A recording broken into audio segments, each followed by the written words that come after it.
बिस्मिल्लाहिर्रहमानिर्रहीम। मैं हूं इस्माइल कासिम और आप देख रहे हैं हरफ राज और या मकबूल जान के साथ। वज़ीर-ए-आज़म शहबाज शरीफ की सऊदी वली अहद मोहम्मद बिन सलमान से मिस्र में COP27 के जो समिट था उसके साइडलाइंस पे मुलाकात हुई है। बड़ी अहम मुलाकात रही, पेशरफ्त हुई, डेवलपमेंट्स हुई। अब जो इसमें इंटरेस्टिंग स्टोरी है वो ये है कि 21 नवंबर की स्पेकुलेटेड डेट है, नॉट कन्फर्म्ड, कि हो सकता है कि मोहम्मद बिन सलमान पाकिस्तान का दौरा करें। और ये सब कंसिडरिंग द फैक्ट कि लॉन्ग मार्च जारी है इस्लामाबाद के अंदर, उस टाइम इमरान खान और पाकिस्तान का एक समंदर, अवाम का समंदर मौजूद होगा।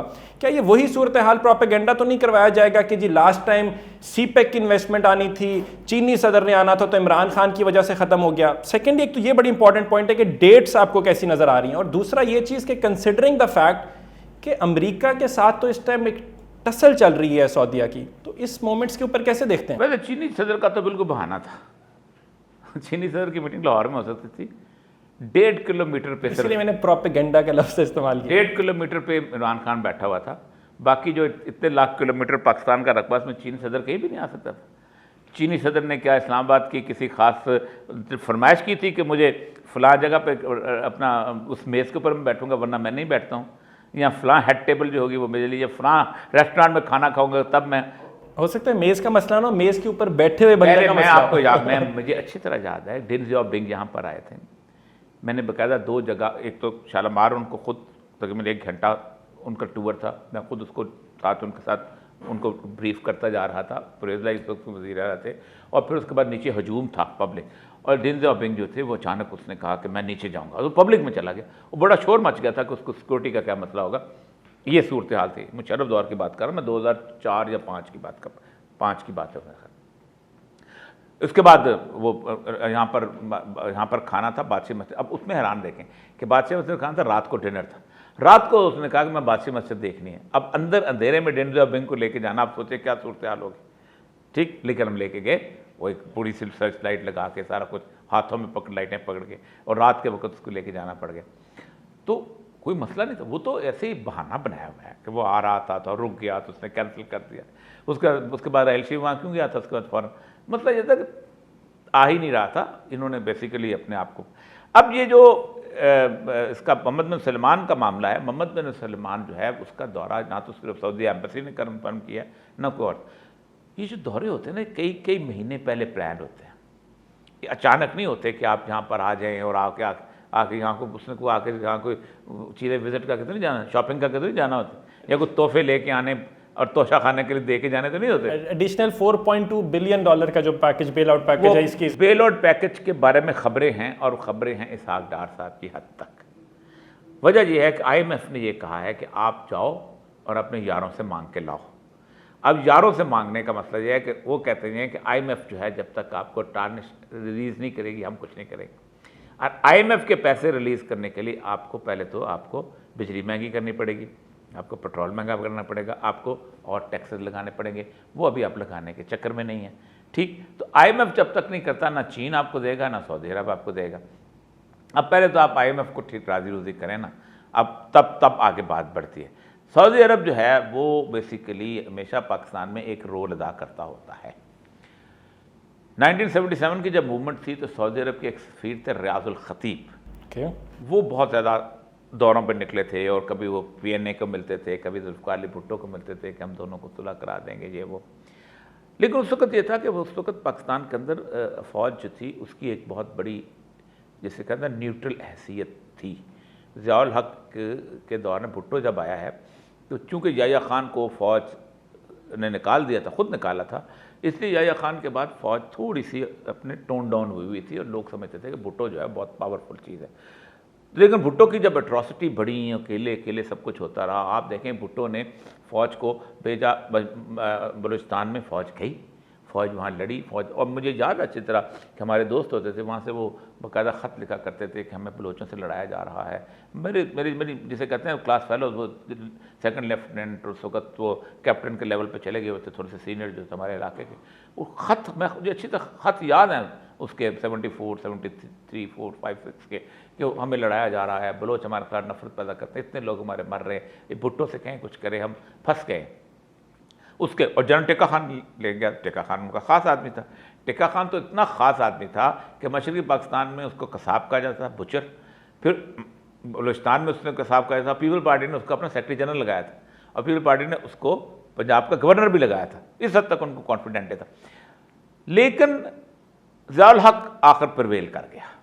बेशक उसकी बुनियादी वजह ये थी कि पब्लिक मूवमेंट जो थी ना, उसके बारे में हफीज़ पीरज़ादा कहता है कि हमें 1 महीना पहले ज़ियाउल हक ने कह दिया था कि आप इन लोगों से सुलह कर लें, वरना मामला जो है वो हमारे हाथ से नहीं रहेगा, फिर हमें इंटरवीन करना पड़ेगा, तो फौज गोलियां नहीं चलाएगी।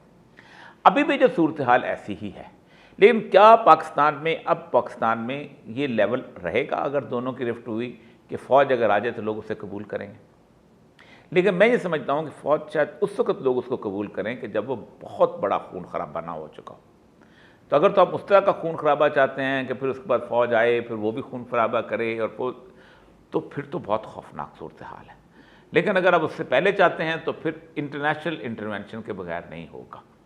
और क्या इमरान खान जो है वो इसकी मोहम्मद बिन सलमान की बात मान लेगा? और क्या मोहम्मद बिन सलमान दोनों को राज़ी कर लेगा? क्या इमरान खान नवाज शरीफ है कि जिसके बारे में सऊदी 7 अरीरी को भेजेंगे और 7 उसको कतर वाले को भेजेंगे, और वो आके 20 उसके सूटकेस बंद कराएगा और सऊदी अरब में जाके रह लेगा उस पैलेस के अंदर? वो तो नहीं हो सकता। नहीं हो सकता। इमरान खान तो नहीं जाएगा। इमरान खान जाने के और बहुत सी जगह पर अपना लंदन में जाके बैठ सकता है, वहाँ पर उसके जो भी फैमिली भी हो, बच्चे तो उसके वहीं हैं। तो मेरा ख्याल ये है कि एक्सरसाइज इन फ्यूटिलिटी होगी। इमरान खान को आप एग्जाइल पे नहीं भिजवा सकते, तो फिर एग्जाइल पे कौन जाएगा? जो पहले हैं, ठीक। तो या तो फिर वो जाएंगे या ये जाएगा। तो ये बड़ी कन्फ्यूजन है, और अगले कुछ दिन जो हैं ये बड़े अहम हैं। और मुझे लगता ये है कि ये 20-22 के बाद ये जो रजीम चेंज, और फिर उसके बाद अपना एक पोस्टिंग चेंज, और फिर उसके बाद गवर्नमेंट चेंज, ये सारा कुछ जो बन रहा है ना, ये 20 तारीख के बाद एक बहुत बड़े लावे ट्रैवल होना शुरू हो जाएगा, और अगले 20-22 दिन बड़े अहमियत के हामिल होंगे। अगला पूरा महीना बहुत अहमियत का हामिल है। Obviously lots of important decisions जो कि लिए जाएंगे इसके अंदर। लेकिन मेरा इंपॉर्टेंट पॉइंट है इसके अंदर कि जो ग्लोबल पर्सपेक्टिव में अगर देखें तो एमबीएस के इस टाइम बाइडेन के साथ क्लैश तो नहीं आप वर्ड यूज कर सकते, थोड़ा हैवी वर्ड हो जाएगा, लेकिन एक टसल हल्की सी है। देखिए, कंसिडरिंग द फैक्ट कि हमारी जो इस टाइम मौजूदा वफाकी हुकूमत है वो पपेट्स ऑफ अमेरिका नोन है पूरी दुनिया के अंदर। देखें, यही मसला है जहाँ से आपको पता चलेगा कि आप कहाँ स्टैंड करते हैं। रशिया के साथ आपके तल्लुकात ऑलरेडी ख़राब हो चुके हुए हैं, और रशिया ने आपको यहाँ तक इल्ज़ाम लगा दिया हुआ है आपने उनके लिए न्यूक्लियर जो है डर्टी बम जो है आप उनको ट्रेनिंग बिल्कुल ऐसे ही है, और बहुत सारे इल्ज़ाम लगे हुए हैं।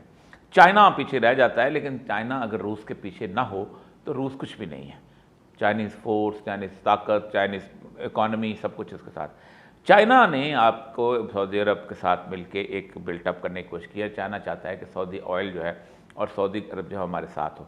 अब सऊदी को आपको याद होगा कि कुछ दिन पहले सऊदी को ईरान ने का थ्रेट बिल्टअप हुआ, और अमेरिका ने बीच में आया जस्ट टू इंश्योर कि अगर तुम गए चीन की तरफ, हम ईरान से तुम्हारे हमला कराएंगे, और फिर नीचे का साउथ अगर चला गया तुम्हारे हाथ से, जो शिया आबादी है अल खबर वगैरह की और कीफ वगैरह, तो तेल तो गया, तेल तो ईरान के पास, तो तुम क्या करोगे? ऊँटों पे चढ़ोगे?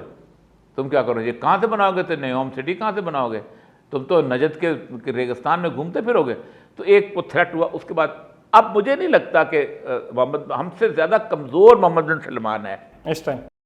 हर टाइम सऊदी हुकूमत पाकिस्तान से भी ज़्यादा कमज़ोर है, because of the dependence on oil. उनके पास तो कुछ भी नहीं, और कुछ है नहीं। सऊदी अरब की तो नॉन पब्लिक में तो उनकी कोई इज्जत नहीं है ना सऊदी हुकूमत की।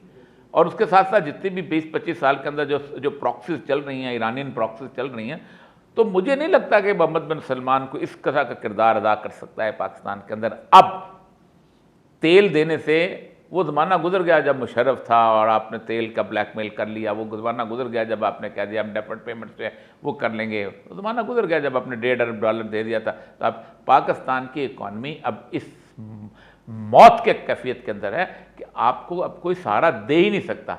जब तक आप पाकिस्तान में कोई ऐसी लीडरशिप नहीं आ जाती जो कहती कि हम इस सारे लोगों का कर्जा अदा करने को तैयार नहीं हैं। आपको जब तक पैराग्वे की तरह, जब तक एक्वाडोर की तरह, जब तक ब्राज़ील की तरह, जब तक अर्जेंटीन की तरह आप कर्जा देने से इनकार नहीं करते पाकिस्तान की इकॉनमी आगे नहीं बढ़ सकती। और उसके लिए पॉपुलर लीडरशिप चाहिए, और पॉपुलर लीडरशिप एक है इस वक्त पाकिस्तान में, इमरान खान। ये कितने मजे की बात है। और ये साहब ने कहा एक पॉपुलर लीडरशिप इस टाइम सिर्फ एक है। ऑल तो मेरा काम है न्यूट्रल रहना, लेकिन मेरे माइंड में एक ही लफ्ज आया, इमरान खान, क्योंकि इसमें ढकी छुपी राय नहीं है ना। अवाम उनके साथ है, और जब मैसेज आपके साथ आ जाएं तो कोई ताकत, तारीख उठाएं, तारीख पढ़ें, आपको बड़ा मजा आएगा। क्योंकि एक पहला केस नहीं होने जा रहा। पाकिस्तान के अंदर जो मुस्तकबिल है आप उसको देख सकते हैं, आपको नजर आ रहा है कि क्या होने जा रहा है।